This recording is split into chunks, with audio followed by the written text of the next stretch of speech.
Robiy hozirgi paytda hamma 450 mingdan laminat sotayotgan paytda sen bu krashinni, turistskiy krashinni, rossiyskiy MDF'li eshikdan 450 ming berib yuborsanmi? Bo'lsa xalqimizni zamon ishiga obunachilar mazza qilsin, aka. Olib sotganlarga berdik, xalqqa ham beryapmiz, do'mchilarga beryapmiz. Xudo xolasa 450 mingga ishini pul o'zi bo'ladi. Taxta sasna bo'ladi, MDF krashinni bo'ladi, MDF mahsuloti Rossiya bo'ladi. Krasga Turkiya kench bo'ladi. Bu degani 30 farqli degani xudo xolasa 450 mingga bozorlar, sexda hamma joy ko'raveradi. Bunaqa narxga xudo xolasa bunaqa sifatda ola olmaysizlar. Aniq aytamiz. Hop, bu chiqib ketayotgan manzilimiz Jizzaxga bo'ladi. 50 mingga xarid qilishgan do'mchilar bo'ladi. Har doim shu ishidan qo'yib borishadi.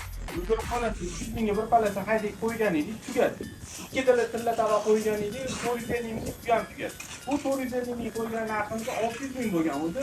Buni 6 ming ichida 8 ming paytda sotganmiz. Hozirgi kunda aksiyani 450 mingga chiqib qo'ydik. Ulgurib qoladi, sonlar cheklangan. Bet tushib qoldi. Mana hammasi realni xudo xolasa. Hammalar kutib qolamiz. Kelaverasizlar.